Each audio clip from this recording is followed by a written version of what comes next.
Was there anything else that you did around that time before you decided to? Yeah, it was to help organise the Pan-African Congress. Yes, I did mention this in the introduction.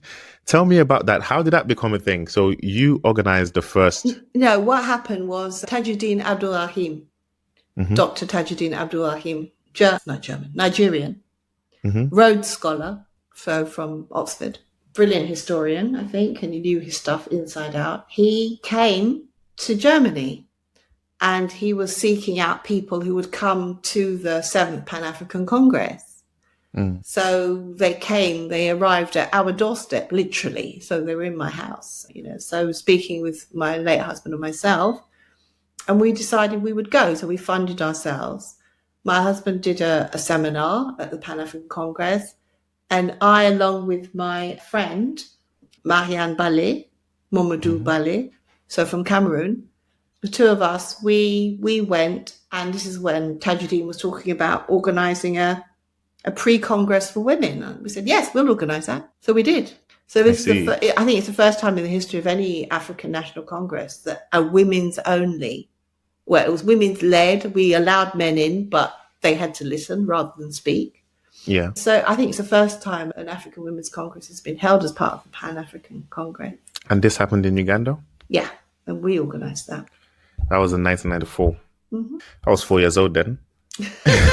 living in Nigeria at that time. Yeah. I didn't know much. But wow, okay, cool. So you did that, and I'm assuming that was a success and that was enjoyable. And like being at that Pan-African Congress and organizing the first women-led pre-Congress meeting, what like at that moment in time, what I'm interested in is how did that affect your sense of self? Did you feel like you're actually making a change, like you're doing something important? Did it make you feel more, what's the word I'm looking for, connected to the motherland, to the continent, to Africa? I think the thing is, it's not particular things that are supposed to make you feel more substantial or worthwhile. You should invest yourself into everything you do.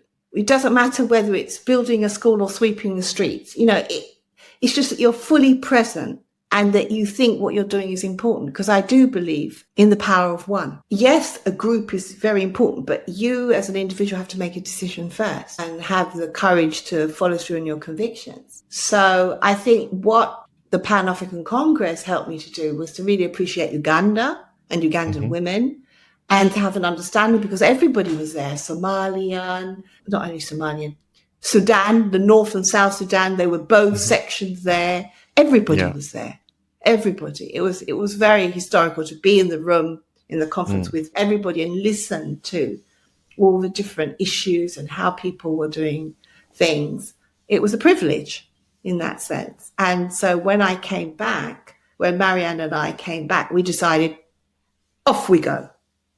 We're setting up the Pan-African Women's Liberation Organization in Germany. And we did. We ran up and down Germany, galvanizing women all over.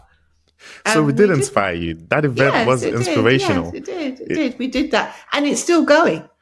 Yeah. What? The Pan-African Liberation Organization? Women's organization is still going. Marianne is still running it. Amazing. In Germany, yeah? Yeah. Wonderful. Wow. Wow.